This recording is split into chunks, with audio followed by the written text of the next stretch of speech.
Matthias, ano pa ba yan? What still drives you? And what do you really want to achieve pa ba? Yes. Well, kung yung mga tao talagang dumaan sa hirap, talagang whether like it or not, they will strive and they will make the best out of it. No? So, hindi ako lumaki sa silver spoon. So that's totally big different. No? So, when I'm young, I'm really passionate about this technology. So, imagine when I'm still high school, I'm selling computers. Those green computer, amber computers, Apple II Plus. You still remember all these Atari games, and then I went because that's sourced from Green Hills. I put all them together. You imagine I travel from Tranco, go back to Angeles every 3 times a week. That's public transport. But before that time, early days, wala pa masyadong traffic. No? So when this technology evolved, no, during after Pinatubo, I said I need to migrate to new technology. Will shut down these Betamax things because cable will kill the Betamax eventually. That you need to have timing to switch, willing to evolve, no? Kasi the cable TV Air 90 after 93, starting already the massive, no? Every town SCP to CP, they start as too expensive, no? So when the analog days, 16 channel, I moved cable internet, dial-ups, and continue selling these computers to the market. No, in fact, I become a Sun Microsystem distributor in the country to supply those big banks in Metro Manila, including this bubble days. You can remember in the US, all this refurbished Cisco equipment I bring into the country to sell it with the telco company from Digital, Bientel, Globe, and PLDT. All of them, they are my clients. So we provide this equipment to them. No, so that's innovation. No? And I learned a lot because I'm joining the Society Cable Engineer. I'm the only Filipino attending these conferences every year in US. And I became a founder member of Asia Pacific of FTTH Council. Dinala ko yung mga yan. Share ko mga technology to our countrymen. In fact, I'm hosting the Asia Pacific Conference no 2018 dyan sa Shangri-La. No? So that's 600 delegates throughout the world. No? So that means I very involved physically to technology and innovation, and I make sure that is suitable to the country. No? So when early days is very hard, no, we just have two provider, internet which is lag behind to the Filipino consumer. So I feel very sad and I feel very bad. No, it's about time I need to do something about it. Kasi nakita ko na yung cable internet changes na, no. And 96 I said fiber is the way to go, no. So that's why we focus on the fiber rollout and massively in 2016, and I think this is in the public video. Everyone can search this in YouTube. 2016 COL media conference or media briefing or whatever. 2016 Converge media briefing. This is in the YouTube. Whatever I said that, whatever I discussed on that video, you can see today, it's a reality happened after 6 years. Wow. So that's videos in the public now. Boboy joining me there. That's only a few months that day. No, so in 2018 we roll out the whole plan. No, in Shangri-La, and how I can raise this fund. No? So by then we need to looking some investor to come in to wrap up my growth, because this is that small investment. No, it's not easy. We see the growth already so big, but if you get some fund from international, boost you, and then you can skyrocket. So this has happened to us, and then suddenly we went to public. So ito yung mga story ng company that's really transpired to happening. Galing, grabe. So alam mo na tong fiber. Matagal mo nang alam. Yeah. And the first one users, 96. I still remember $9 per meter. I used that, the most expensive fiber at that time, Samsung from Korea. $9 a meter, I still remember.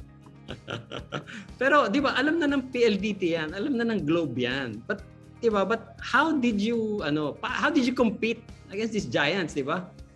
How did you do that? Well, the technology is very important. You need to understand, and you need to timing when these people are ready to adapt this technology. We are in the third world country. So if you're talking with this first world, this Korea and Singapore, all this, they happening to them ahead of us.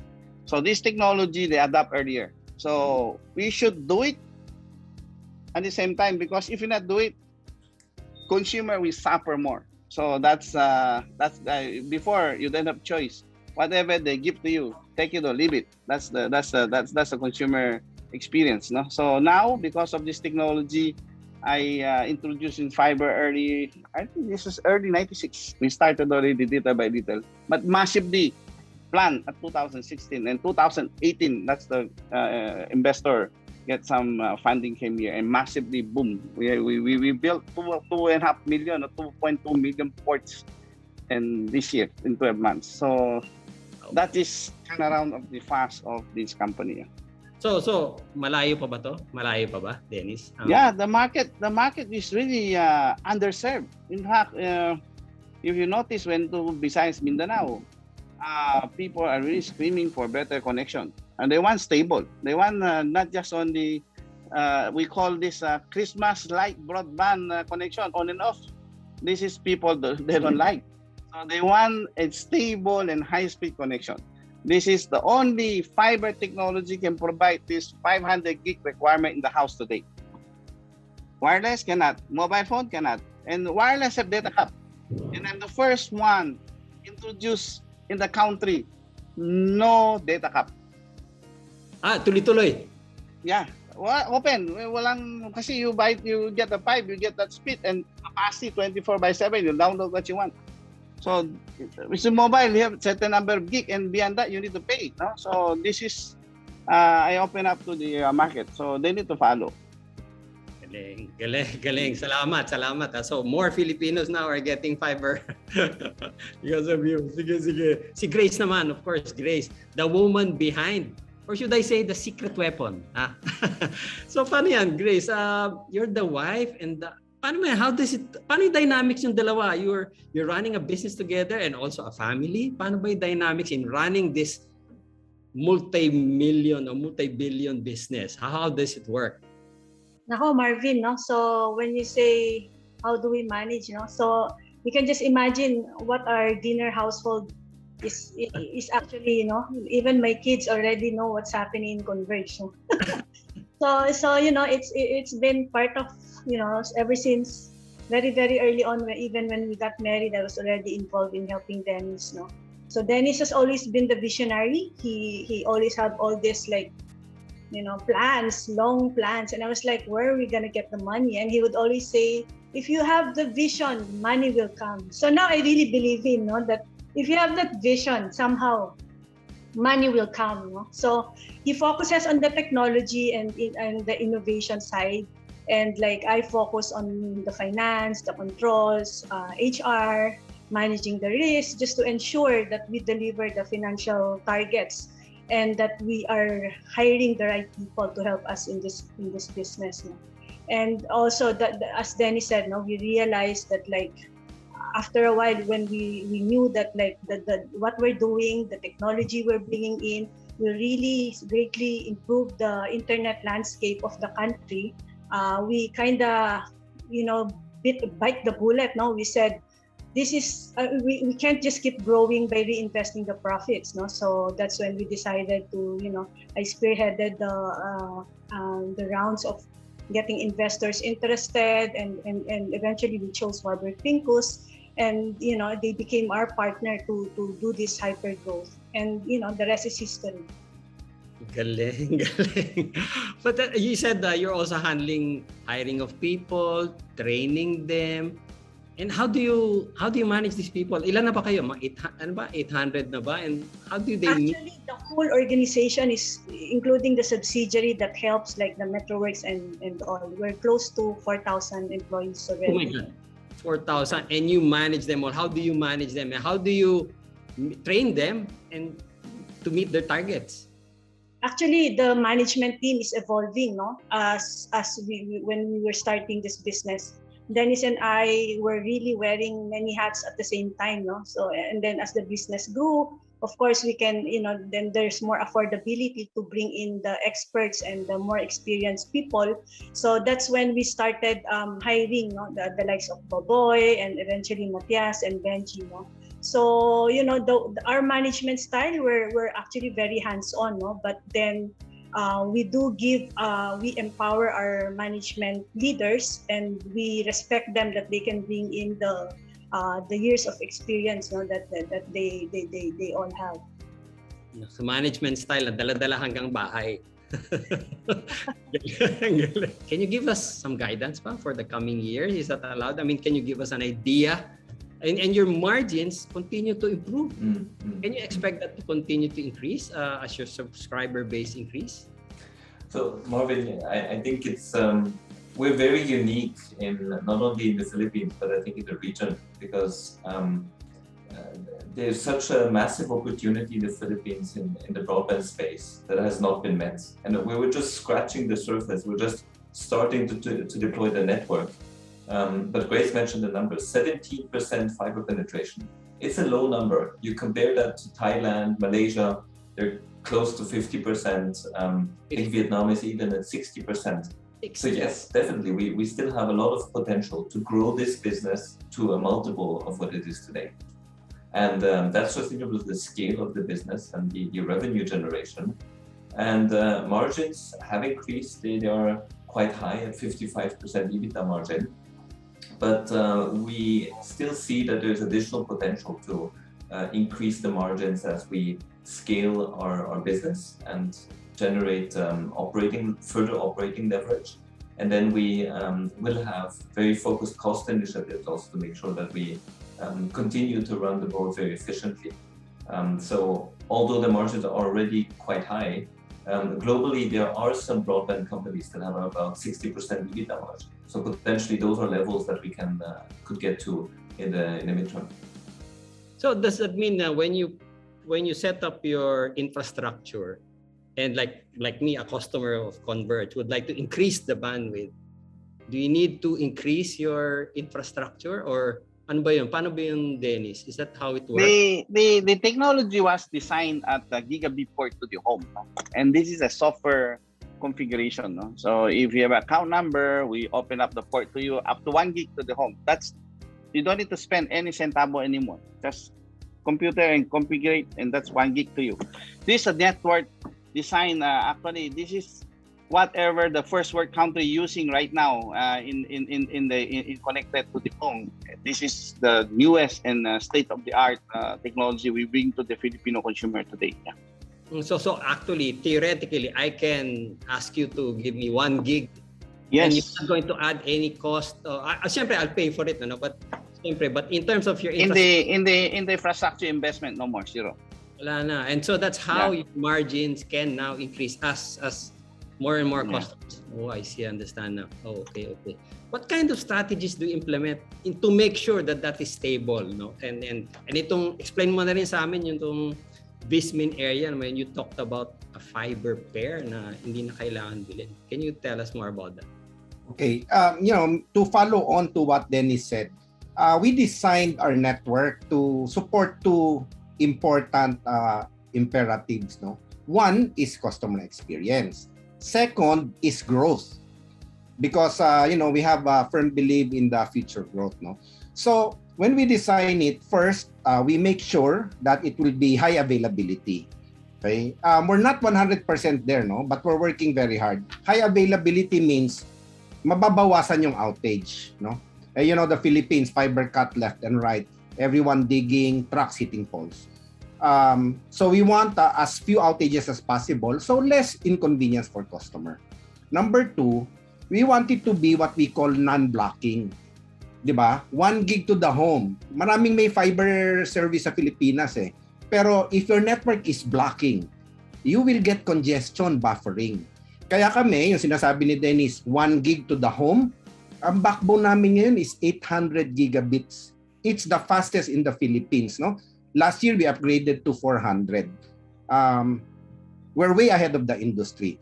So, that would be the second. Kailangan walang congestion.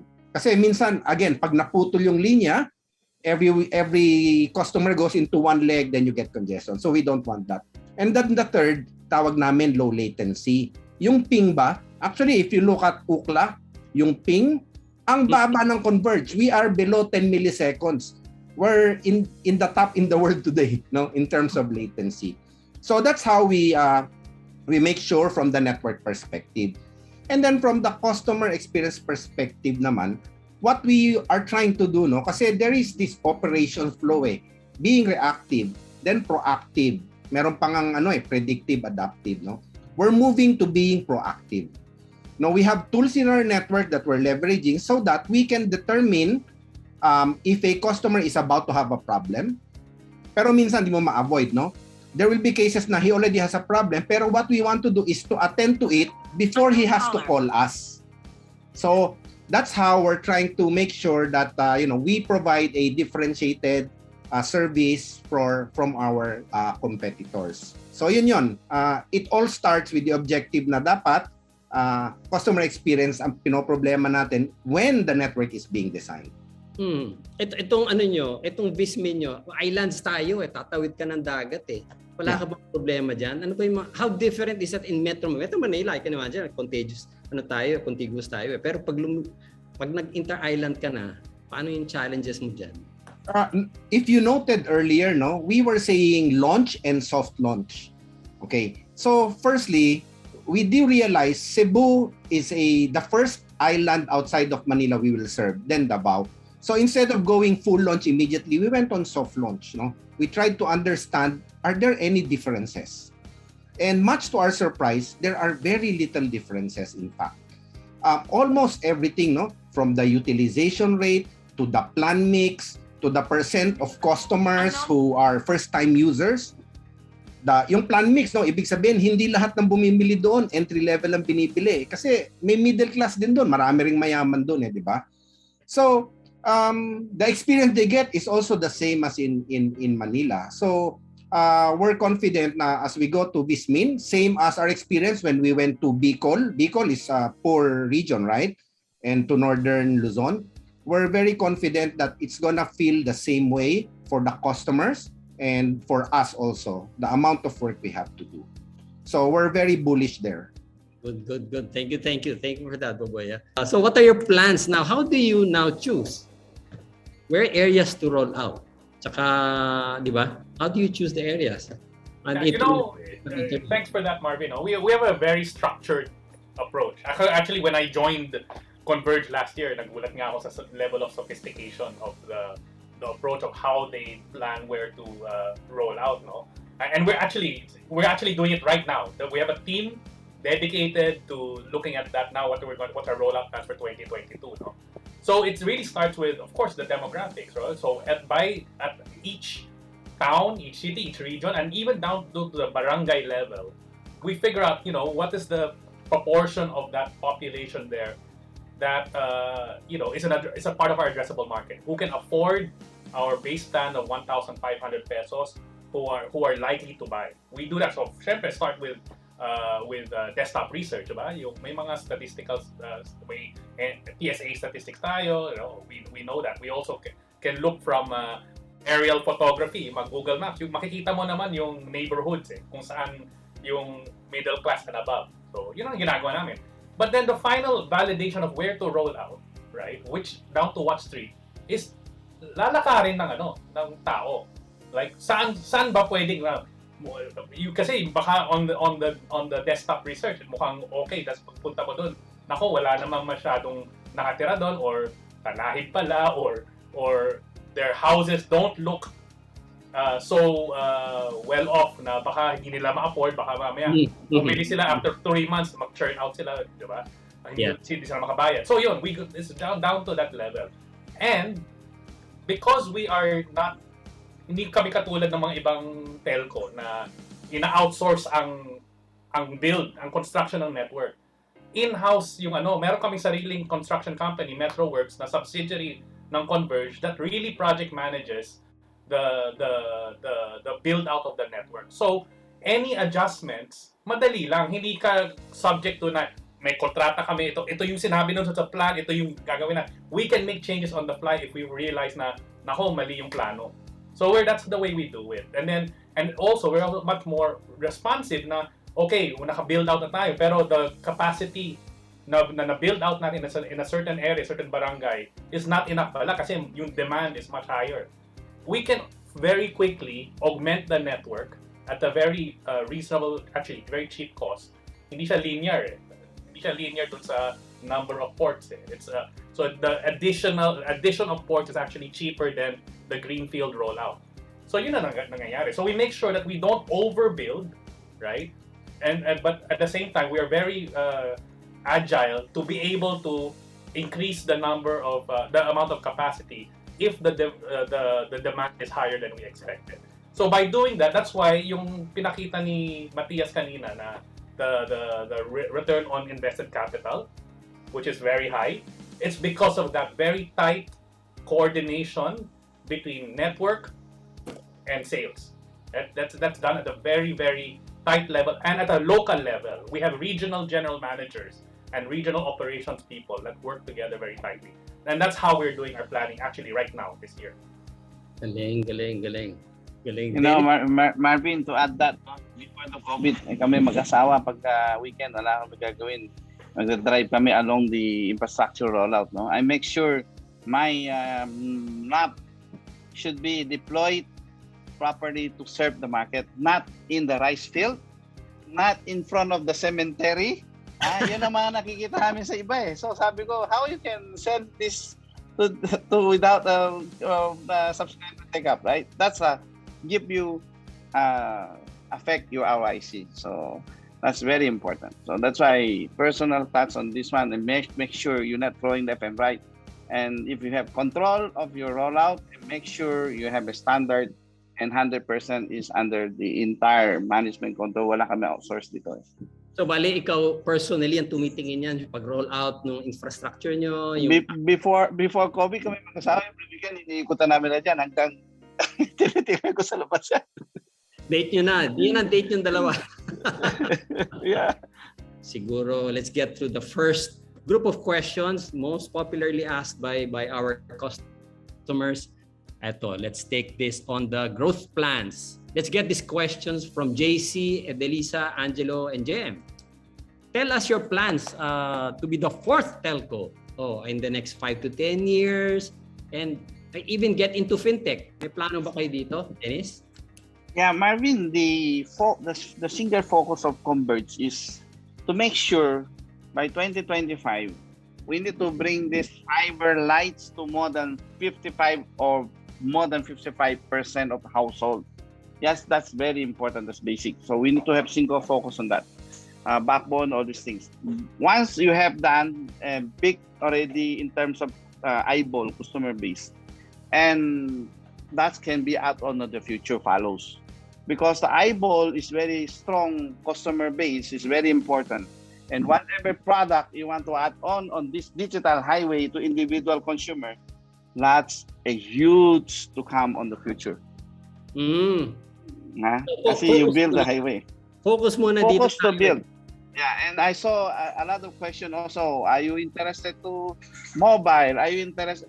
Technology evolves so fast. I make sure on the future, once you have fiber in each street corner level, you can put a fiber and you can put the millimeter wave and you can deliver short distance of mobility also. But technology evolved.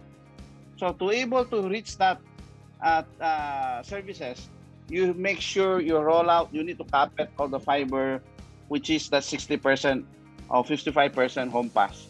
To able to deliver more and value added on the future, that's another chapter. But let us focus on this one, make sure we deliver this.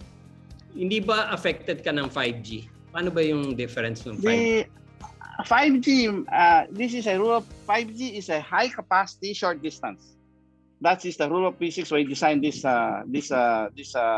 transmission of the radio. There's even what G, 2G, 3G, there's a limitation capacity in radio always. And if you want to do more capacity to the individual user, the distance becomes shorter. And the problem with the country today, we have only 20,000 cell sites. So imagine, if we want to do 5G, minimum requirement of a tower, we need at least 120,000 towers to able to deliver that capacity. That's minimum. So Thailand, I think Vietnam is almost 80,000 tower already. In this country, we say have only 20,000. Both of them, put them together. How you can deliver 5G? You need to build more physical infrastructure, digital infrastructure, need to build more to able to reach that. And fiber always a heart of the 5G. Without fiber, 5G will not run. And fiber will bring the highway to 5G to the last mile access. So that's why I'm saying that if you build this highway up to 60% home pass in the future, at least we can become a 5G backhaul to the any telco if they need to lock our doors. So maging backbone ka pa. Yes, there's a possibility, and then you become a digital city, you become a smart city for everyone. So this yung fiber, importante yan because that is not through the air kasi it's underground. Uh-huh. It's underground, the backbone, and we some do overhead. And we design, because it's new technology, especially the backbone, we have 7 micro ducts. And we just only use 1 or 2. So we still have 5 micro ducts to able to expand every technology on the future. Ano yung microvac? Micro duct. That's because all technology, you have a one pipe and then you have one physical fiber. Now, the technology fiber is too small. We put a micro duct, and we have 7 way of technology and 2 fiber using, and we still have buffer 5 ducts. So we can use this for the future growth. Hindi ko naintindihan yun, pero I think it's just going to grow. So there are a lot of questions about your plans. Mukhang the way you're telling us now is that you're just going to concentrate first on the rollout of this basic foundation. Yes. So that you can connect a lot of people already. Parang ganun in the future. And then you have iPhone, and then you have the technology right on the future. You just pick it anywhere corner, you can bring more technology on top of this infrastructure. Okay. Sige. Let's look at the next group of questions. Pero if you don't mind, can I add sa sinabi ni Dennis? Kasi one of the things that this rollout brings, for example, yung sa backbone, we have 48 cores. Ang ibig sabihin nun, yung submarine namin, 48 na fiber ang nakalagay doon. Okay. Ang dami nun. Parang yung sinasabi ni Dennis, yung isang pipe, tapos may 7 maliliit. Hindi namin ginagamit lahat. So, talking about growth plans, right now, consumer is driving the growth, di ba? Yung residential business. Yes. Pero tinatawag na wholesale yung nagbebenta ka sa ibang provider. Okay. We're a small player there. We're already a player, but without our own network, we are not very competitive. But now that we have our own domestic, now that we have our own international, so that is another growth area for us. And it's very telco, di ba? Parang you don't have to look outside of telco. Is what Dennis is trying to say. Doon pa lang sa binild namin, we already have this adjacent thing, which is selling wholesale to other providers. At saka, as you know, Philippines, top social media users in the world. So, ngayong nandito na lahat ng infrastructure at open cable system, they're beginning to really be interested to come to the Philippines. Unlike before na duopoly, they don't really like yung ganong klaseng setup. But with open cable systems, they're now thinking after Indonesia, kasi they're going to Indonesia, Philippines na. So hopefully, it opens up another new market for the Philippines. And karugtong na nun yung mga tinatawag na data center, yung mga gano'n. Galing. Yeah. So you need to build first the digital highway localized, and then internationally with domestic Asian Pacific, and then go to US. So several layer yan. So you can get all this opportunity to bring this digital highway to Southeast Asia. This is a global business on the future, and connected with the Philippines kasi yung capacity ng Philippines, you need to combine with the Asia Pacific and where this traffic goes. That's we benefiting for both kasi magiging dual economic of scale in terms of the capacity. You can save a lot of cost. Dennis, paano naman to Pilipinas tayo? Dami nating baha, earthquake, typhoons, di ba? Babagsakan ng puno yan. How are you dealing with that? And how are you prepared for that? Pag sa baha, the fiber is not worried the baha because fiber is not conductance. Fiber is a glass. It's run by light. That's a good thing of technology fiber. Baha, the typhoon. That's why when I'm designed this the whole backbone network, 100% underground. That's my policy, including Metro Manila. Our core core network is 100% underground. We don't have overhead just only distribution and the drop. No, that's affect. But the core is still survive. No, in terms of earthquake, it depends of how scale is. No, kung yung pakanon siya, kasi itong dinagay ko is gumagalaw yan eh. Kasi pag sumasabay din siya. May flexibility, no? But depends. Gumagalaw siya with Yeah, kasi ano siya, plastic siya, soft eh. So pag yung except na talaga nabuksan na yung soil, tumaas talaga, hindi mo talagang putol talaga yan. Nowhere to go, talagang disaster na talaga yan. Okay. But for the typhoon, we make sure this backbone is underground. Yeah. Yes. So kahit may bumagsak na puno diyan, hindi ka na ma-affect. Yes, hindi siya tatamaan. The backbone, but distribution is still some overheads. Yeah. Galing. Next group of questions. Let's go through this quickly. Business strategies. Let's get this question from Kier Cedric. Beyond fixed internet and ancillary services like Vision, any other products or services on the horizon? Any tech to look forward to? Ito na rin, si Mon Carlo asks, is Converge planning to team up with Starlink? Elon Musk. Ayun. There's so many questions, not only this forum. No? The aspiration of my focus is I want to bring anywhere Filipino need the high-speed internet. You cannot be selective. No. So important is this is a perfect combination with fiber and satellite. No. When you bring satellite, this area is not reachable by fiber. So many islands in the Philippines that have mountainous or small islands, not viable to bring the fiber. So that's why you're using satellite to deliver to them. Okay. So this will happen in the second quarter of next year.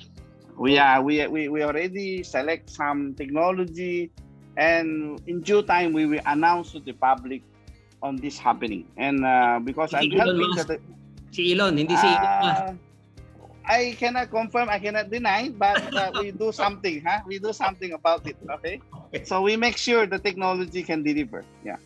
Whether it's Elon Musk or someone else, basta you will check quarter next year. Galing. So really, the focus is there, di ba? Yes. To roll it out. Combination. That's a perfect combination. Yeah. Okay. Next group, madaming questions yan, pati all related. Next, competition. Competition naman. There are a lot of questions about competition and your edge over the big telcos from Julius and Luigi here. But I think, napag-usapan na natin to, no? But I think what our audience would like to understand and to learn. And are your business philosophies, di ba? Parang, how do you run your shop? And what are maybe the lessons that you can share the audience and that really gave you an edge? When you do something, important, you should have a impact to the public. Ibig sabihin, impact may benefit. No? Okay. Business is not just only money, but end of the day, you do, in my case, I'm technology guy. I want to bring this technology and helping the entire nation and we benefiting the consumer. That's my priority. And I will tell you that's what that vision happen and you have heart to your consumer and your impact to entire community, money will come later. Galing. Good. Next group. Let's look at this. The other group of questions. Marami na tayo na pag-usapan sa competition. Ito, improving service. I think mga customers... Yan, Benji. Yan, si Benji, masasagot yan. How can Converge further improve our service? Is there a way to make our Converge connection more stable? Most of the time, the speeds are okay, but suddenly it drops. Yeah. Okay. Sige, sagutin ko yun. Marvin, no? So, I think we talked a little bit about it kanina doon sa presentation, no? But and also, I think a big part of this is also what Boboy was talking about, right? In terms of the network. So, you know what we've been doing? We actually have beefed up our business continuity team and our network operations teams. No? We've reorganized them. To a certain extent, we've also regionalized para yung response time pag may fiber break, pag may issue, whether it's in the active components even, the response time to fix that is much faster. We actually have a ongoing project right now to to really study, re-engineer, kumbaga, the backbone repair process, right? So we can really reduce the mean time to repair. That's one of our key metrics, mean time to repair, right? That's what we're doing, no? So because what we believe is if we fix the network, both in terms of redundancy, para kahit may maputol na part ng backbone, there's an alternative path, hindi mo ma-feel na may outage ka.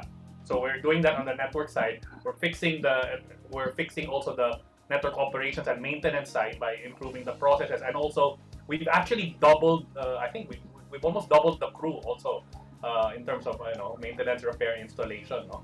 Over the last year, no? So that our response time is also faster.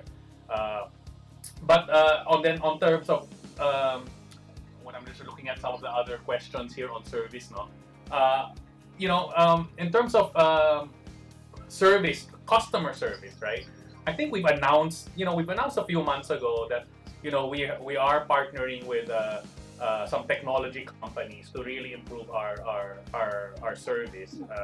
And so what we really want to do is replace, as part of our digitization effort, we're going to upgrade our customer management and our billing systems. That will not only help in terms of customer service, no, kasi papalitan yung ticketing system and all of that, but also make it easier for us, because we'll have a more modern system, easier for us to launch new plans, new products, new services in a much faster way, right?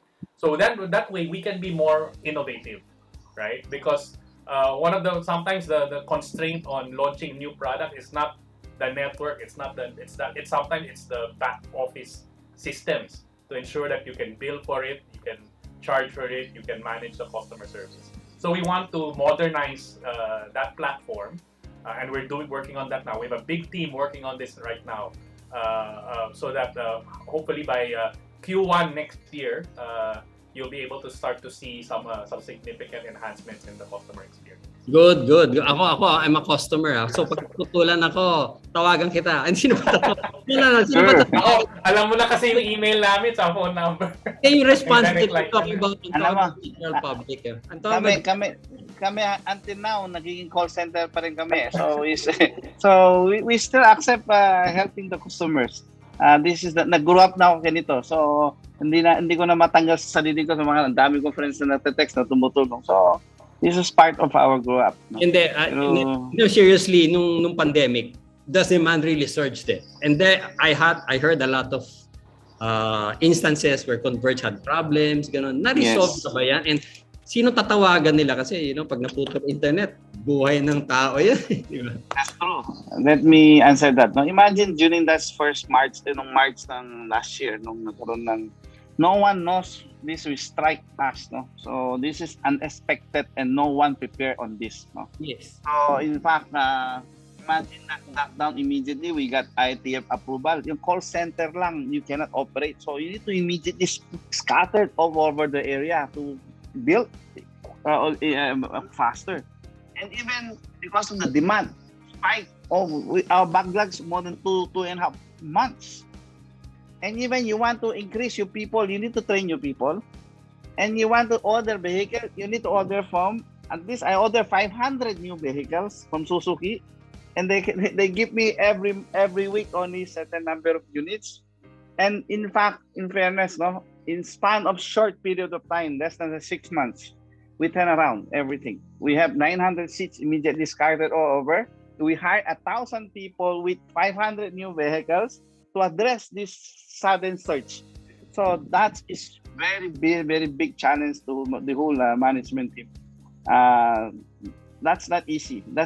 Cannot do overnight. But as of today, we're happy to tell our investors, 60% of our new applicants apply the same day installed.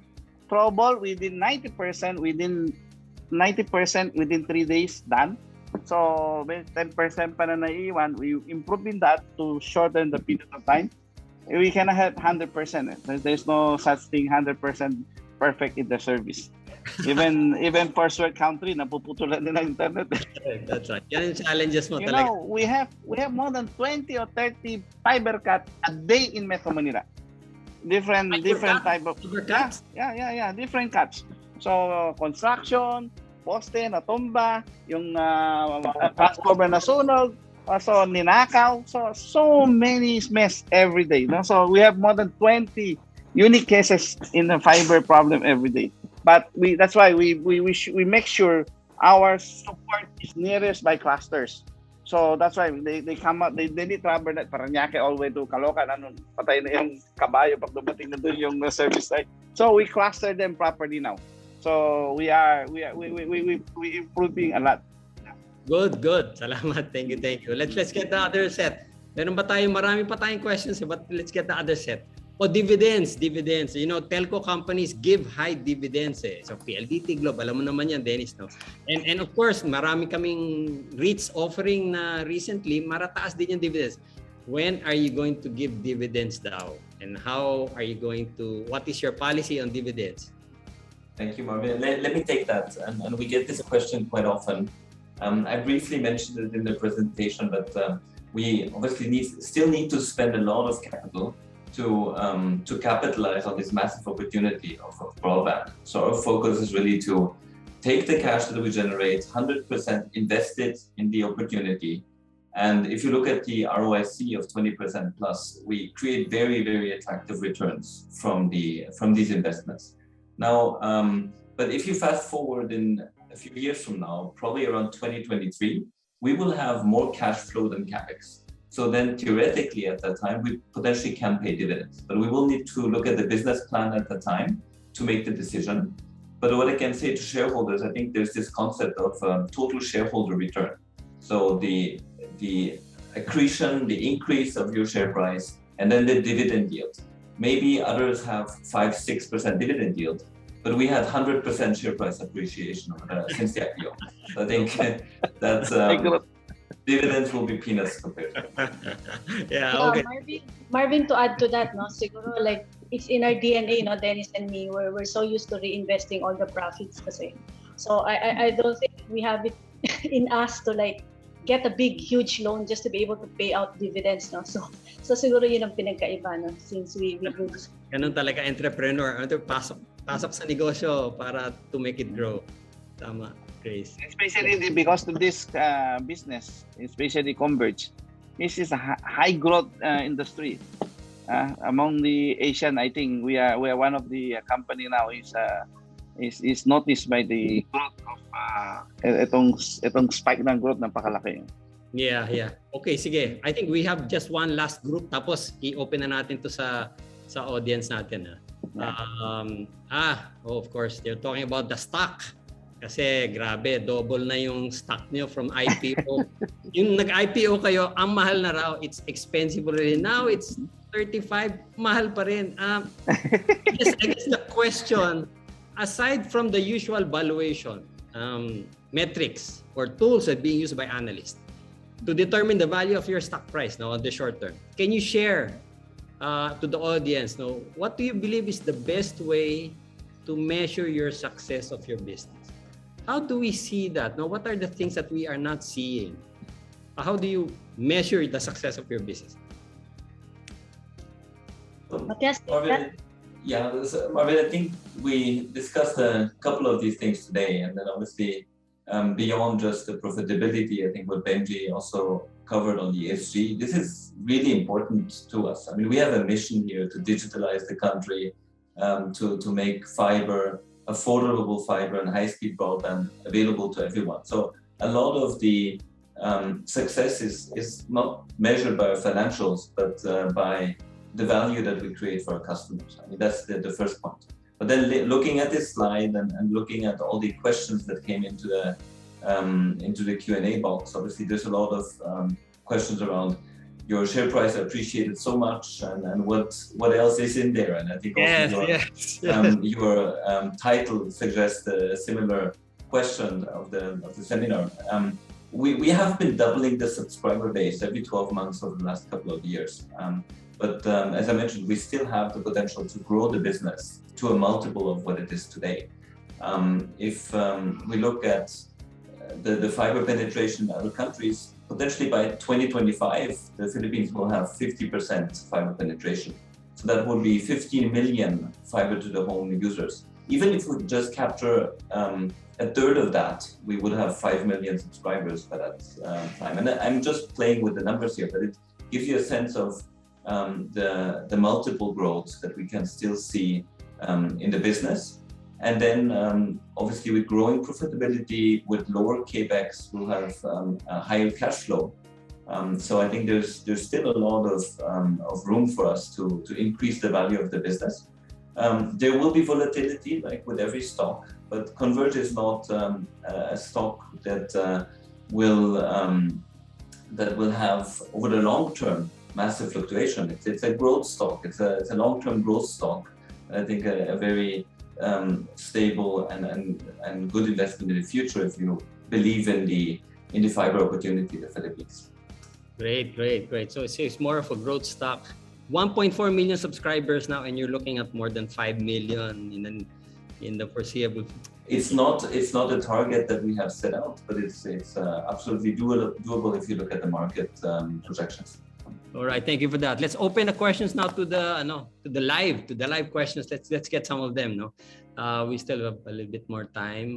Let's get this. How important is it for Converge to be part of the MSCI index, the Morgan Stanley Composite Index? Would you be willing to par down your personal holdings to comply with the required free float? From Kevin. Dennis, tingin ka na ano. Actually, we need to after the knockdown of knockdown period with knockup period of Warburg, we are talking to them to release some to the market to able have a compliance of the free float to our investors to be able to comply with the MSCI. No? MSCI. Para tumaas yung ating free float. We're doing that. Okay. Yeah, maybe if I can add to that, and Kevin, thanks for the very good question, and I think you have it exactly right. So we fulfill close to all the MSCI requirements now. It's really just about the free float where we need to get to more than 25% to get included. So we see Warburg, which continues to have a 16% stake in the business. At some time there will be, as Dennis was saying, a certain release of the shares. Timing is unclear, but when it happens, this is not an overhang event for the stock. But we really see that can be a catalyst for MSCI inclusion.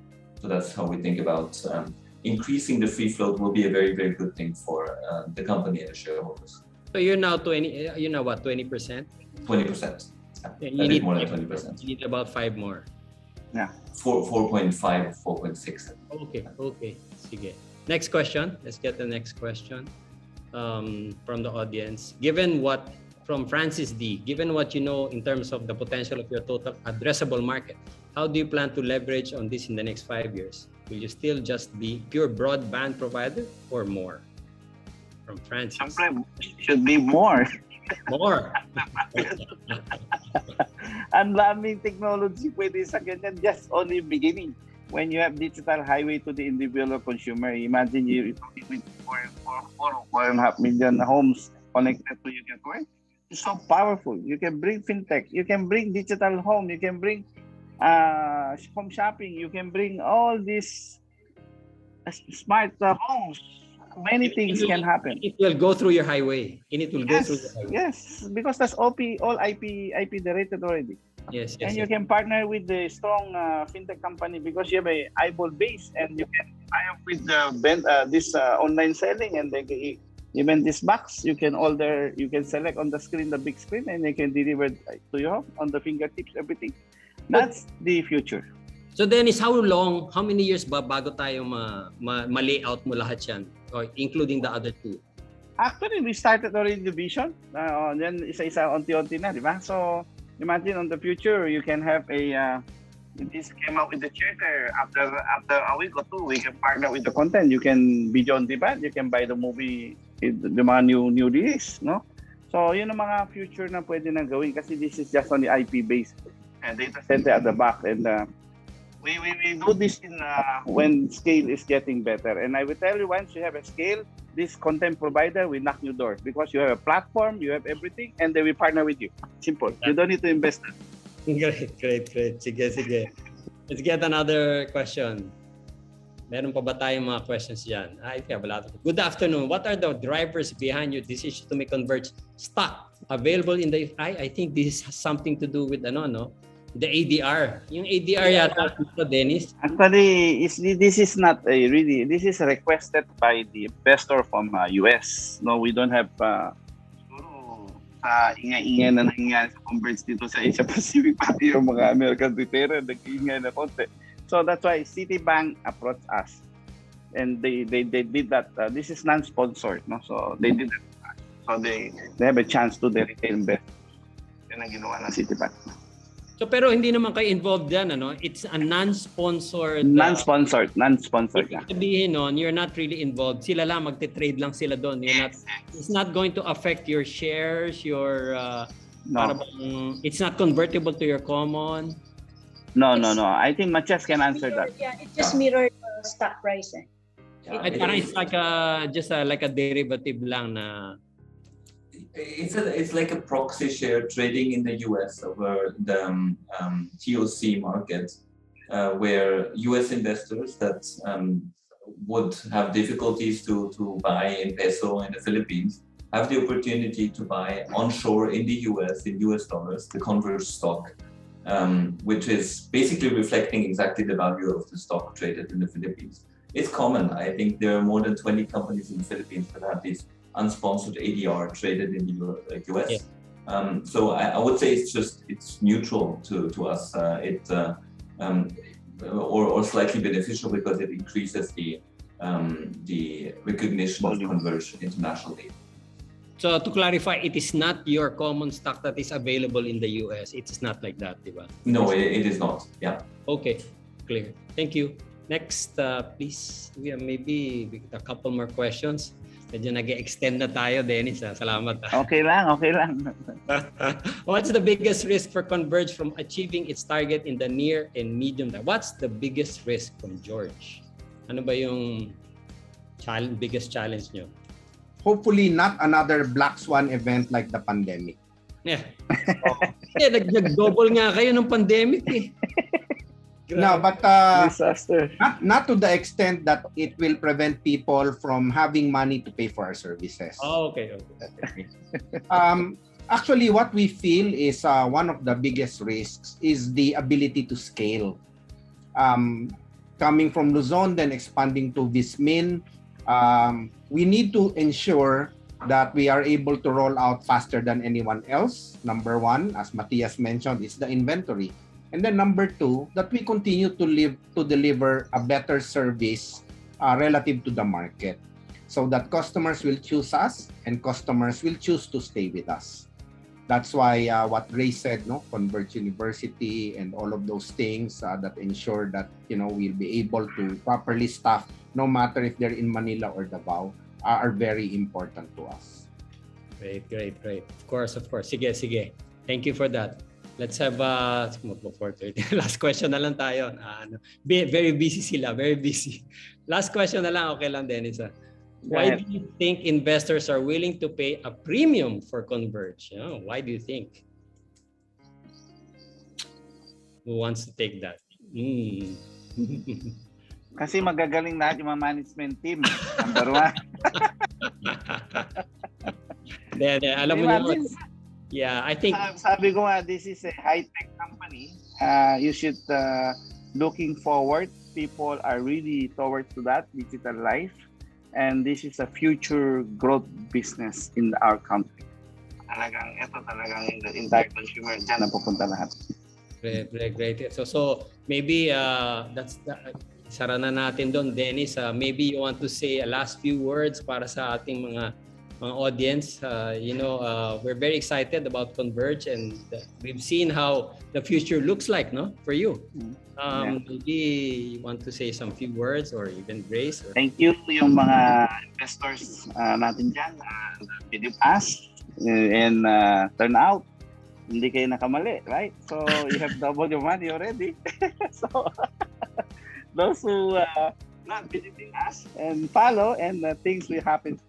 And we will make sure our company stay as is, and make sure we service the Filipino consumer very well, and we bring the technology with impact to the individual Filipino lives. Thank you and good afternoon. Galing. Just to add to that, no. So I guess it's really, the way the management of Converge would think, no. If we try to set a target this year, we always try our best to overachieve, no. So every time we are able to accomplish something, then we look for something better to set a even higher target, no. So Boboy will attest to that I really try to drive that to everyone in the org, no? So Wow. Thank you rest very assured, much. your money is safe with us. On a long-term basis, you will never lose money. We will. Well, thank you very much. We will have you again, pagka maybe sometime in the future, Dennis, and your team, Grace, as well. Yeah. Thank you very much for indulging this. Dennis, Thank you. Grace, Thank you for this opportunity, Marvin. Thank you very much. you've heard the story of Dennis Anthony Uy and Grace Uy of Pampanga and how they were able to write their stories from humble beginnings to one of the most successful providing internet access to a lot more people. Nadinig natin ang kwentuhan and there's much more to see in this company. Converge has grown fast and is still poised to penetrate the much underserved market at the time when Filipinos need it the most. But looking at how the stock price has performed lately, I ask myself, how much of the growth has already been priced in? Is the market paying too much for the prospects? Is the opportunity really great that justifies the market paying twice the multiple of the telco incumbents? Analysts have given their fundamental views that the price may have factored in much of the growth too fast, too soon, and maybe a good idea just to wait for pullbacks. But investing in a pure play, fast-growing companies in an underserved market is really very tricky. It's really tricky. There are no exact rules on how much one needs to pay to be rewarded for such growth. We have seen how similar companies in other countries that disrupted through technology performed way beyond our expectations. But we are not simply talking about technology here for Converge. We have heard that fiber has been with us for many years, and we are also talking more about the efficiency of their rollout, their vision, and their implementation. Technologies change fast, but the people that implement it make the difference. When we learn more about the people behind the company, it's Converge, and the values that they possess with kita natin yung passion nila and their purpose and their focus, we tend to understand why. So is there more to Converge? From our conversation today, there seems to be much more. Only time will tell how Dennis, Grace, and their team behind will prove us right or wrong. In managing our investments, there are a lot of uncertainties. Nobody can predict the future, much more to control it. What we can control, however, is the process and the risk that we have to take, or the risk that we take. We invest in companies using a process of calculating and weighing the probabilities of the future and deciding on how much risk to take accordingly. Having a conversation with the people behind the success of this company gives us more understanding where they will bring this, how they can continue to expand and grow and compete head-on with the telco giants. What we can control now is how much allocation we can apportion for such expectation, and then balance our portfolios accordingly. As I reminded you before, examine what you have in your investment allocation. Always align it with your goals and then make smarter decisions. I hope we have given you a deeper understanding about the company.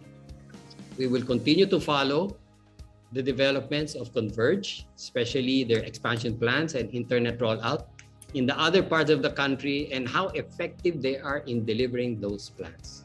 And then maybe at a future date, we hope to have this conversation again. We will be sharing a copy of today's webinar in our website as well as our official YouTube channel. We will also send you highlights of our Converge research report by email. And to get invited to our future COL Conversations webinars, sign up through bit.ly COL Conversations events so you can be part of our invite list. Once again, thank you for watching COL Conversations. This has been Marvin Fausto. See you at the next COL event.